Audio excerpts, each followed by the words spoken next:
Were you a predator?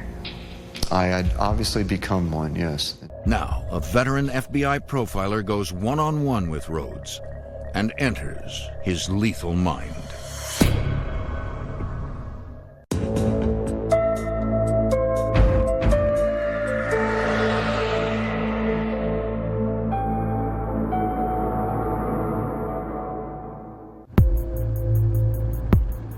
Every interview is a different opportunity, and I treat every interview as very special and very unique.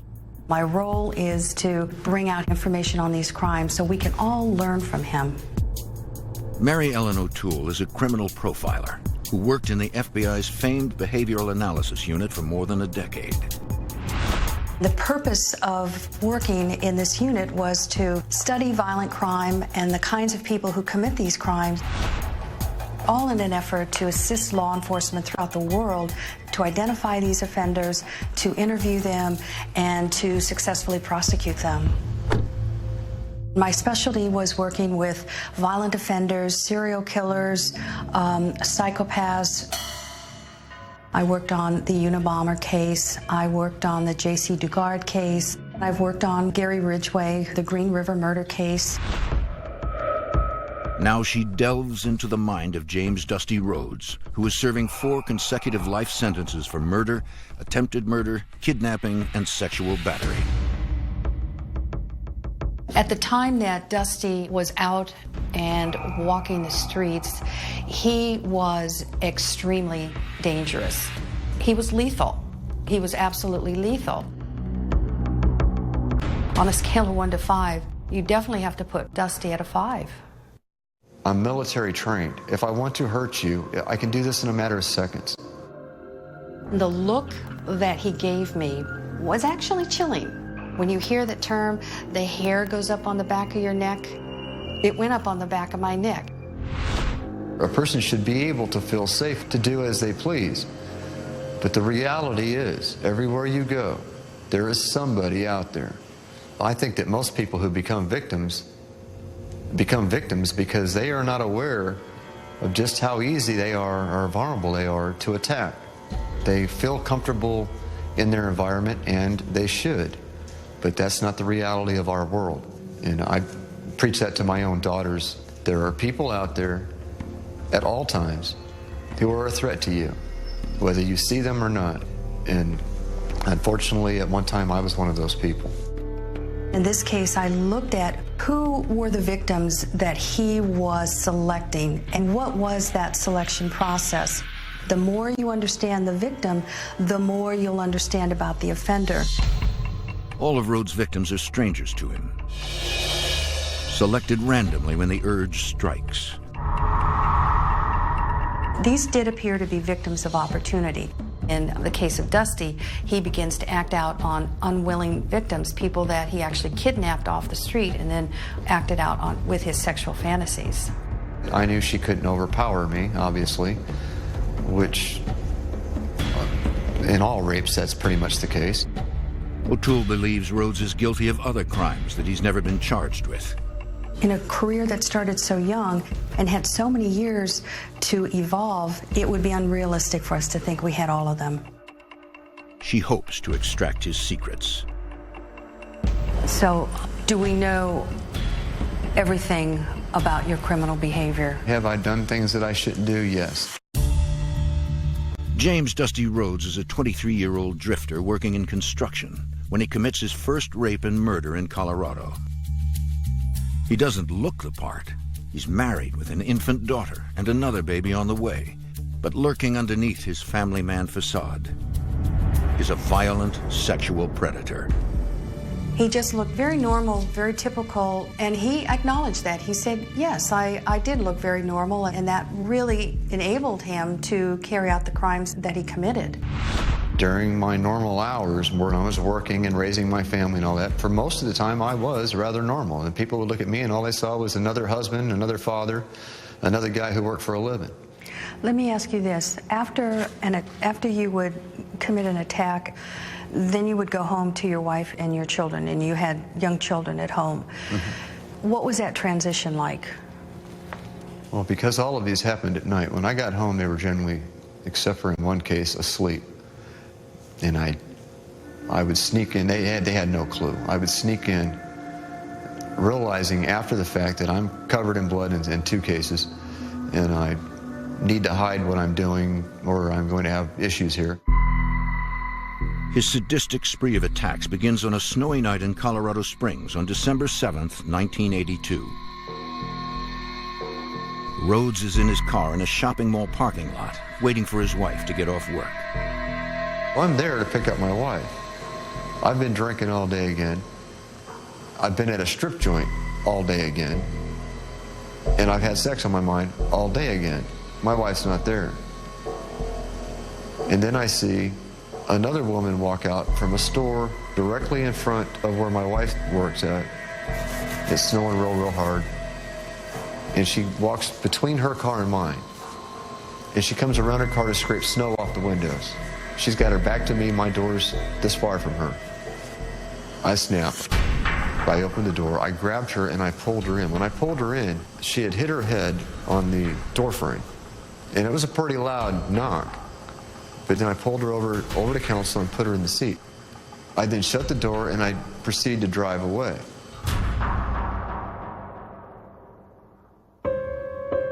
Rhodes drives to a cemetery and gets the woman out of the car at knife point. You sexually assaulted her. Right, eventually that's what happened. And she... The knife somehow came out of my pocket and it's now in her possession. And that's when I snapped. She gives me the knife. She holds the knife up. I took it from her. She didn't give it to me. You took the knife from her? I took the knife. She held it up and said, "Here's your knife." He wants to imply that she hands that knife back to him, which I seriously doubt. And I snatched it from her and immediately, from that very second, started stabbing her. The woman is stabbed 15 times. And he leaves her to die, and she does, in fact, die from her injuries. Her body's not found for... About a month. About a month. And then I would find out years later when I'm arrested that she didn't die from the stab wounds. She died from the fractured skull. And that's when I remember that her head had hit the car. He's relieved, however, to find out, which is really interesting, that she died not from the stab injuries, but from the trauma to her head. No, you grabbed her, you caused her to bump her head, and then you stabbed her multiple times. So it was his reluctance to want to take ownership of that case that I thought was really interesting. The victim lies in the cold snow for 28 days before she is found and identified as 23-year-old Cynthia McLuhan, a young mother who leaves behind a 5-year-old girl. By then, Rhodes has made a clean getaway, skipping town with his wife and daughter, telling them it's time to move to find a new job. The cold-blooded nature of the murder has all the hallmarks of being the work of a psychopath. There's a profound lack of empathy and remorse for victims. If the offender is a psychopath, that means that they can put it behind them. He leaves Colorado and continues the assaults as he ultimately ends up in Florida. The fatal assault is just the beginning. Rhodes is about to start a string of perverted attacks on unsuspecting women. Were you a predator? I had obviously become one, yes. James Dusty Rhodes rapes and kills Cynthia McLuhan in a Colorado cemetery in December 1982. He quickly leaves town with his wife and infant daughter, eventually settling in St. Petersburg, Florida in 1984, where he begins a series of attacks and sexual assaults. I'm frustrated, and my drug of choice at the time was sex. It became a drug to me. And I decided, to be blunt with you, that I'm going to have sex. I'm going to have it right now. By day, Rhodes is a construction worker and family man, and soon his wife gives birth to their second daughter.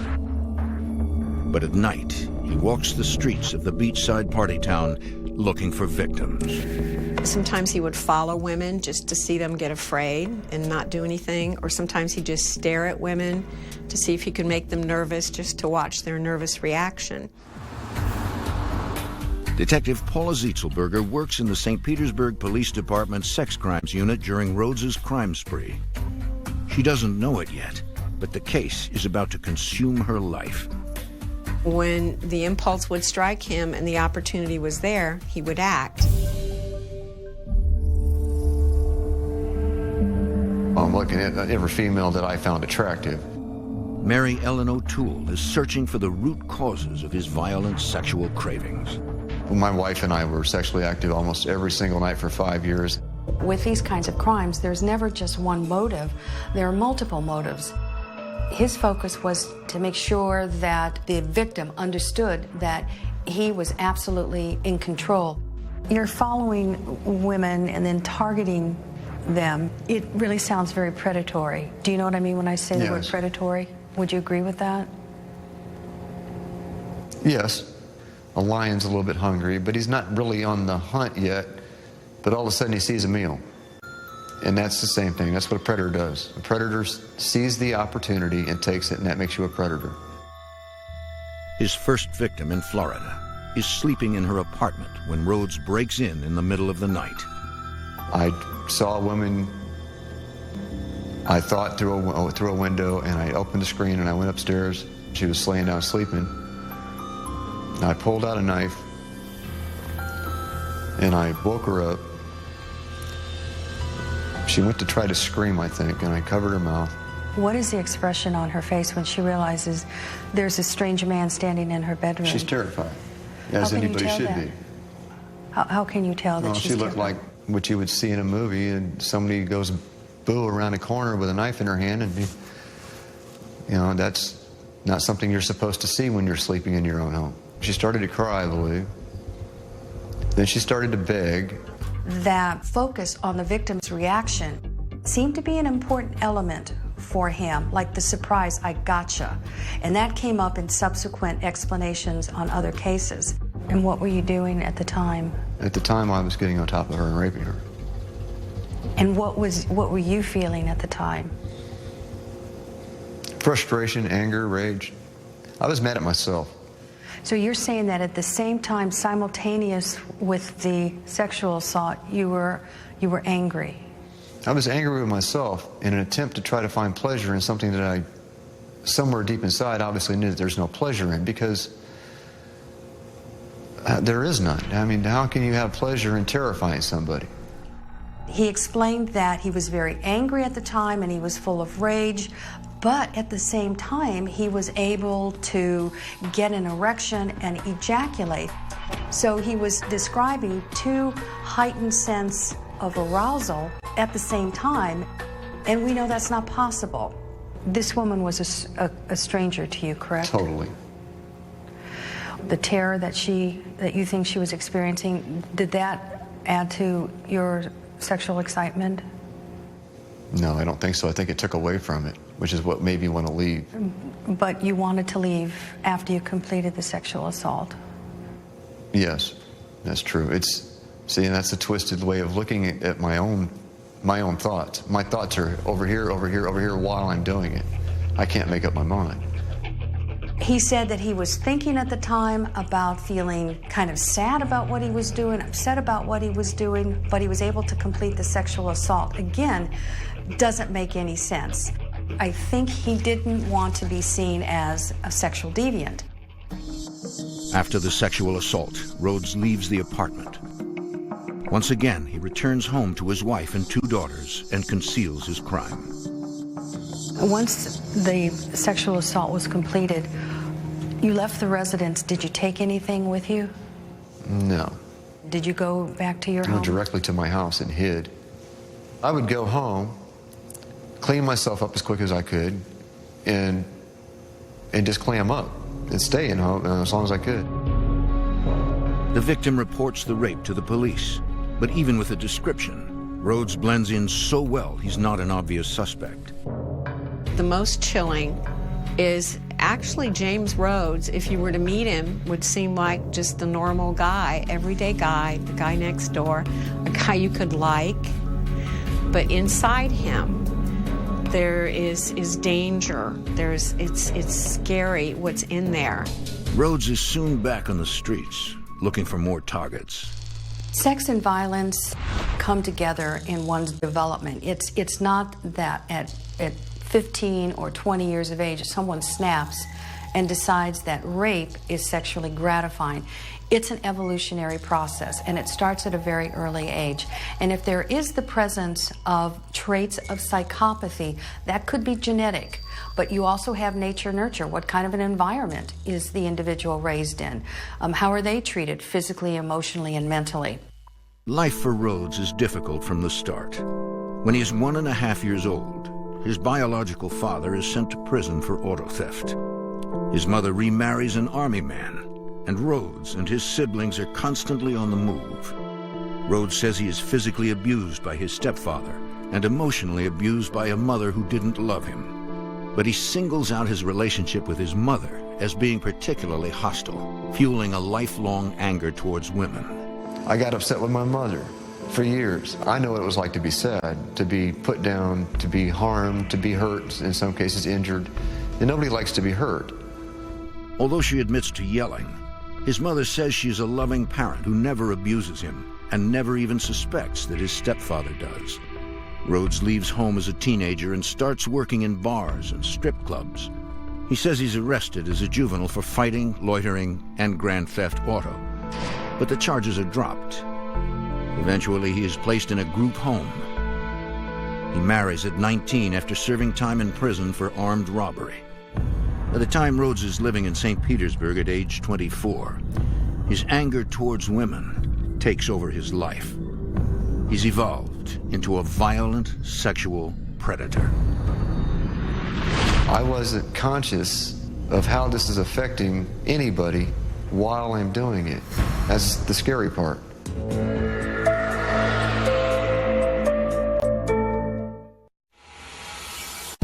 During the summer of 1984, the Sunshine City of St. Petersburg, Florida, becomes the hunting ground for a violent rapist and killer named James Dusty Rhodes, who lives in town with his wife and 2 children. Once a person makes themselves isolated, they become prey. Rhodes moves to St. Petersburg after raping and killing a woman in Colorado. A month after he gets to town, he rapes a woman at knife point. Police don't know it yet, but Rhodes is just getting started. We're dealing with a very, very disturbed person. I didn't waste any time with a ruse. I didn't care to have a ruse. I chose the force route. Because? Because I was on a mission that I felt like force was adequate. Being a predator means that you're going out in a mindset. It's being able to watch when somebody doesn't know, and that can be very sexually gratifying. It's the ability to get into somebody's home or get into their car and feel that power over them. They never saw it coming, so you're generating that fear that you need. Rhodes keeps up his double life. After the attacks, he always goes straight home and resumes his role as a husband, father, and construction worker. How did you behave around your wife? She was asleep, the kids were asleep. I'd come in. Nothing seemed abnormal to her because I would come home late frequently. I'd clean up, I'd go to bed. It's easy to move from one life to another because he doesn't think about the victim. So it's not eating at him. It is not really concerning him. A month after his first attack in Florida, he strikes again. Rhodes finds his 3rd victim walking alone on a dark street. Had you ever seen her before? No, I never at all. She just happened to be walking down a street. Again, an opportunistic moment. Here's a person who's isolated herself, and then at that very point, I've made the decision that I'm going to strike again. He was a very, very dangerous person. He was out there pretty much doing whatever he wanted. What was your intention when you first saw her? The intention was rape. I grabbed her by the arm, and she began to fight. She began to scream. And when she began to do all that, I went from anger to outright rage, and I began to strike her with a knife. You stabbed her and grabbed her purse and ran. But there's no attempt at sexual assault. Why? Because two people were screaming at me from a window. There's witnesses now. And so I abandoned everything and ran. The reason she got assaulted with a knife is she became aggressive. She tried to fight rather than flee. That's a huge mistake when you got a guy twice your size holding a knife. She should have fled. Screaming was smart, fleeing is smart, but for a woman to try to fight a man is not going to work. It's not going to happen. What he was looking for in these attacks is fear, terror. And I think because he was not getting that, he got angry. And when he got angry, he was going to punish that victim. And he stabbed him repeatedly and left them to die. But the woman is brought to the hospital and survives. Detective Paula Zietzelberger is working in the sex crimes unit when the call comes in. She had been stabbed, I think it was 17 or more times. Her purse had been taken, but that was much more violence than needed to steal a woman's purse. The failure to sexually assault the woman leaves Rhodes frustrated. But he isn't finished. Before police can find him, Rhodes is back on the prowl, searching for another victim. I was mad that I had to run. I was mad that I didn't succeed. There was a lot of anger there. And so I went right back into predator mode. You sound really mission-oriented to me to complete a sexual assault. Someone's going to get it. That was the mission that didn't get completed. Not for long. I was on a mission, and the mission wasn't complete. He liked that term, that he was a predator who was mission-oriented. It fit for him. He was in charge. He was the one that was out watching and following, and the victims didn't know it. It was actually pretty chilling to watch that. When was the mission accomplished in your mind? The point was to have sex. Less than an hour later, Rhodes finds a woman walking alone to her car in a parking lot.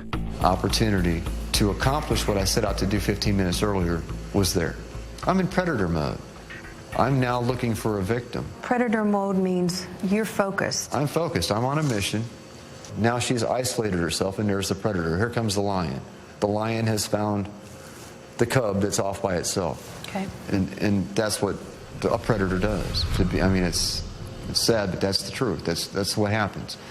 The opportunity is there. It's dark, quiet. The woman vulnerable. Rhodes approaches as she gets into her car. By pulling her car door open, she's trapped herself. Her door's open. I'm coming up behind her. There's nowhere for her to go except for into the car. And that's when she tried to dive into the car, I think. Or halfway diving and halfway getting pushed. Rhodes forces the woman into the passenger seat. What was the reaction that you got from her? Fear.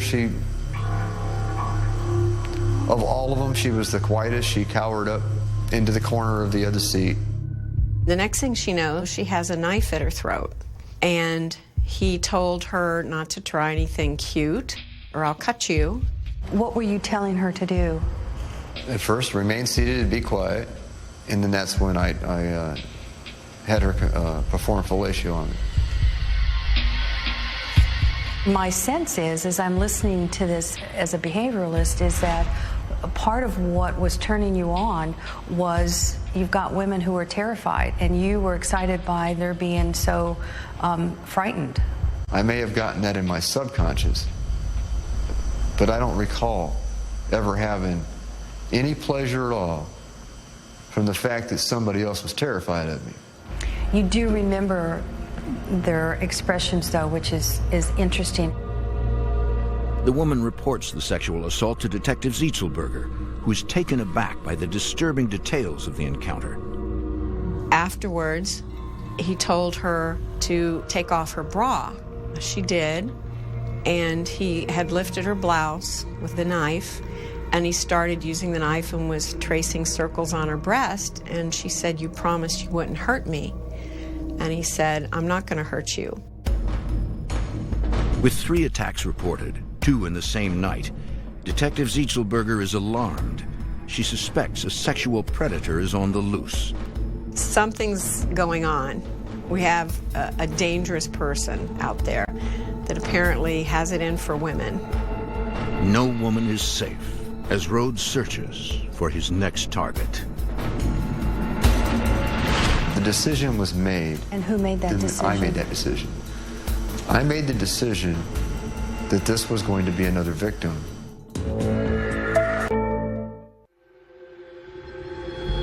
Serial rapist and killer James "Dusty" Rhodes has attacked 3 women in St. Petersburg, Florida, 2 in one night, stabbing one victim 17 times.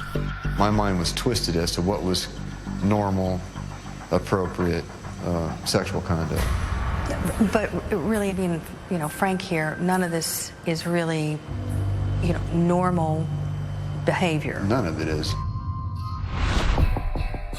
The police department suspects a rapist is on the hunt for women in its town. And Detective Paula Zietzelberger is on the case. She and her 2 teenage daughters live near the crime scenes. The fact that my family, my daughters were in that area made this case very important to me, especially with this cluster of violent crimes that we started piling up within the month and a half that he was in St. Petersburg. You get nervous and you wonder, could it be me? 2 weeks after his previous attack, Rhodes finds a vulnerable girl in a dark spot and strikes again. His 5th victim, 17 years old, is emptying trash at an ice cream parlor where she works at 11 at night. And I walk up behind her and I said, let's go for a jog. 5 words I wish I'd never said. Rhodes takes her to the nearby railroad tracks. He rapes her and then unleashes a ferocious assault. Something made him mad, and he reached in his back pocket and pulled out his knife and just started stabbing. He said he stabbed her 2 or 3 times. Actually, he stabbed her about 17 times in the back, and then rolled her over and stabbed her a few more times, and then ran off and left her on the railroad tracks for dead, left her for dead. The victim is reported missing shortly after being abducted. Concerned that their serial rapist is struck again, police mount a massive search. They did send out police and a helicopter and a dog started tracking down the tracks, but then turned off. The girl's stepfather also looks for her with a flashlight. He finds her 6 hours after the attack, unconscious, bleeding, but miraculously still alive. And he carried her to the car and took her to a nearby hospital, and she survived her wounds. The victim is able to give a description of her assailant and tells detectives about her horrendous ordeal. She was in and out of consciousness, and she was vaguely aware of the helicopter going over and lighting up the area. And so she attempted to pull herself up onto the railroad tracks where she could be seen. Detective Zietzelberger is shocked by the brutality of the attack. I would say there's a lot of rage there. A lot of rage. Over-the-top rage. The turning her over and stabbing her some more. It's almost like overkill, if you will. So everyone was at attention, and knowing we had somebody very dangerous out there. Did you care if she died?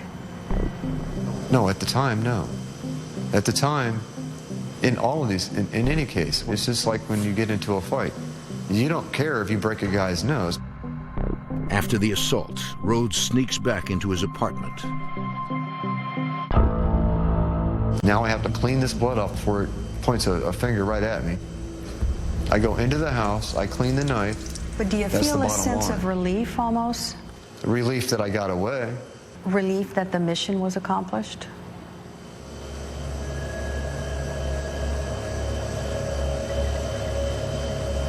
No, I don't think that I was ever relieved that a mission was accomplished in any case, and that's why the mission had to continue. It wasn't filling the void. The next morning, police canvass the area with their new description of the suspect, a white man in his 20s with wire-rimmed glasses. A construction foreman tells officers that one of his men, Dusty Rhodes, matches the description. Rhodes is asked to come to the police station. And he voluntarily came in to talk to police and give his fingerprints and photograph voluntarily. That's a routine tool that we use in police work to try to develop suspects. Police have a strong suspicion they have finally caught their man. But with no hard evidence, Rhodes isn't under arrest. He returns home to his wife. Rhodes is kept under surveillance, while Detective Zietzelberger shows his picture to one of his previous rape victims in a lineup with photos of similar-looking men. And then she said, "Do you ever get goosebumps?" She picked up his picture and held it up, and she said, "That's him, and I've got goosebumps right now all over, remembering what happened." That was one of the best positive IDs on a photo pack I'd ever had. Authorities now have probable cause for arrest. They raid his apartment and find Rhodes with his wife getting ready to flee. He was telling her to get things together, we're leaving. And what's really amazing about this is his wife was a lovely young woman, and they had 2 beautiful children. Police proceed cautiously, not knowing just whom they are arresting or what other crimes he may be responsible for. You know what a psychopath is, right? Yes. Do you think you are one? No, I think I was one.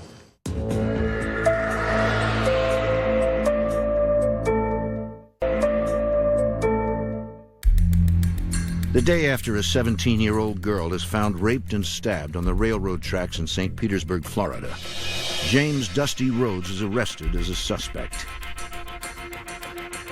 While police are putting Rhodes in handcuffs, Detective Paula Zietzelberger finds the knife used in the attacks in his wife's purse. There was this very distinctive-looking knife shining brightly at the bottom of her purse. And I realized that that was probably our weapon. It matched the description that had been given by the victims. He asked her to keep the knife in her purse.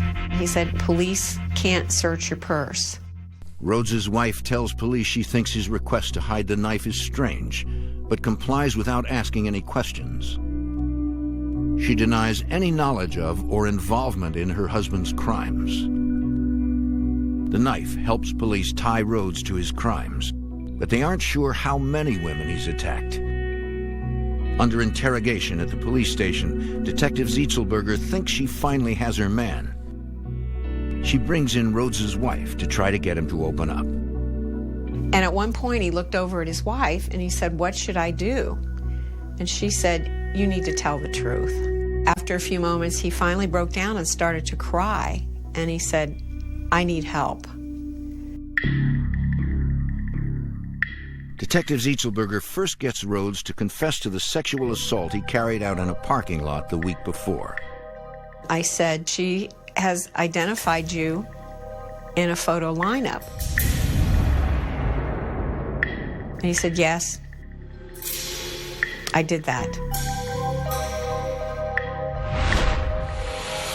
Next, the 17-year-old girl on the railroad tracks. Rhodes thinks he's killed her. I said, "She's going to be all right." And he just visibly, it was like his body language and his whole demeanor just let loose with relief when he realized that she hadn't died. And then he talked openly. The list grows. After several hours of interrogation, Rhodes admits to 4 attacks in Florida over a 2-month period. There's almost a point you reach where they give up. They almost give up. And you can see it in their body language and in their eyes and hear it in their voice. Rhodes describes feeling invincible during the attacks. He told me that when he was committing these crimes, he felt powerful and vulnerable. Like if someone had come up right then and there with a gun and told him to stop, he wouldn't stop. I reached a psychotic stage every once in a while that lasted for a minute, and then that minute would result in a crime. Psychotic means a break with reality. A psychopath is, using your terms, someone without a conscience. At one point, I had no conscience. This was a very successful sexual predator whose violence was such that there was little, if any, regard for the victim.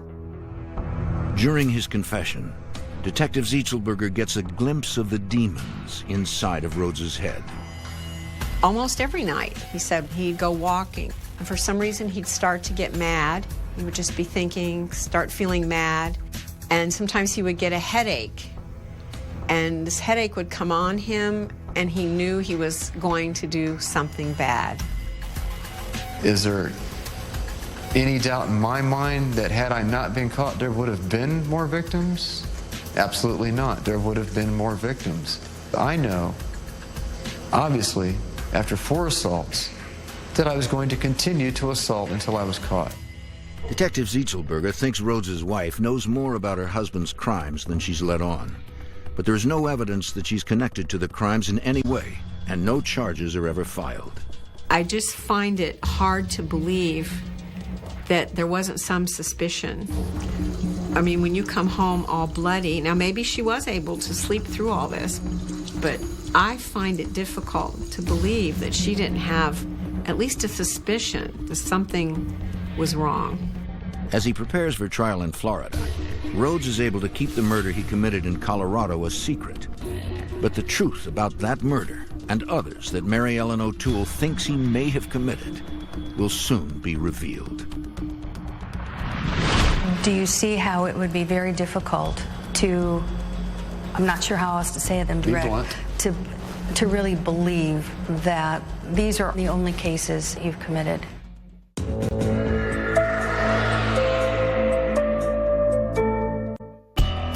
James Dusty Rhodes pleads not guilty to attacking 4 women in St. Petersburg, Florida in 1984, despite confessing to the crimes.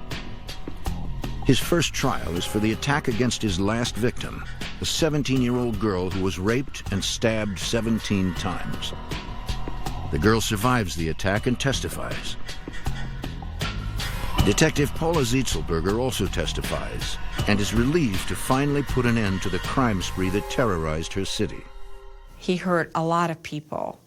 You can't really be sure who is going to be capable of this kind of crime, and I think that's what makes it scary, that it could be the likable person next door or the person you work with, and yet they could be capable of this kind of crime, this kind of anger, violence.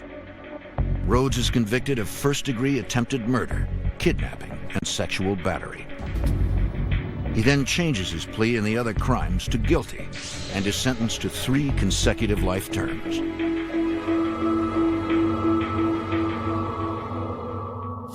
In prison, Rhodes still hides a dark secret, the murder he committed in Colorado in 1982. But a year after he gives a clue to Detective Zietzelberger, the crime is finally solved. He did tell me about an incident when I was interviewing him that happened back in the early 80s. It was a girl that he had beaten her up badly and raped her. Said he hadn't killed her, but he did mention Colorado Springs, and eventually that information was passed out there. The Colorado detective, focusing on cold cases, ties Rhodes to the crime. 3 years after killing Cynthia McLuhan, Rhodes confesses to the murder and is given another life sentence. He allegedly tries to exact revenge from behind prison walls. Within a few years of the arrest, I had gotten information from prison officials that Rhodes was issuing a death threat on me. And I wasn't surprised because of how extreme the case was and the fact that he had multiple life sentences. There may be more victims.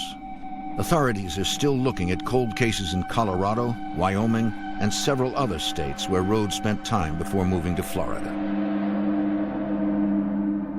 What are the other cases out there that you were never charged with? There are no other cases out there that I was never charged with. I did what I did. I've owned what I did. I'm not proud of anything that I've done, but I have done no more. You can understand how it's very difficult I would understand it. Because you have a history of assaultive behavior and residential burglaries and armed robbery, and then moving into sexual assault, and then there's a homicide. Yes.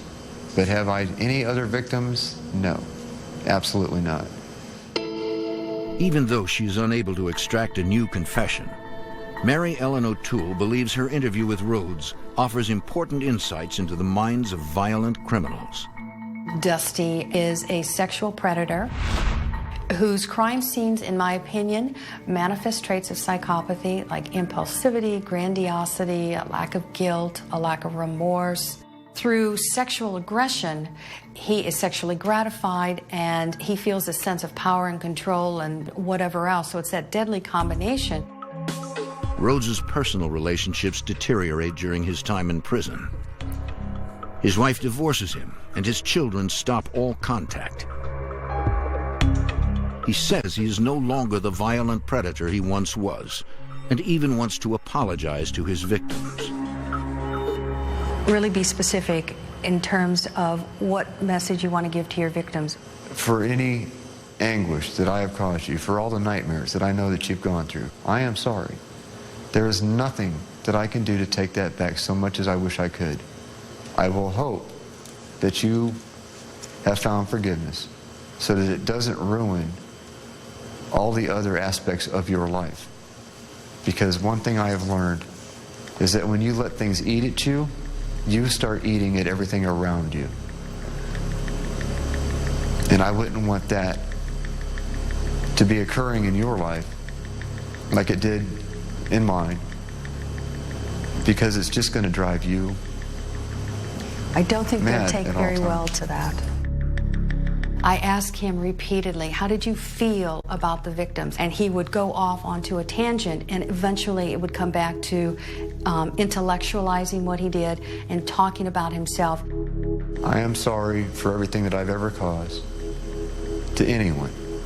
I know from long before I attacked anyone what it's like to go to bed at night knowing that you have been victimized wrongfully by somebody else, because I've been a victim. That's what I wanted to bring out, to see how this person is today, despite how I believe he wants you to think he is. O'Toole concludes Rhodes still exhibits the telltale signs of being a psychopath. Psychopathy is a personality disorder, and once your personality is in place, it's hardwired. He said, no, I'm not a psychopath today. I was years ago, and based on my research, training, and expertise, that metamorphosis is fantasy. That doesn't take place.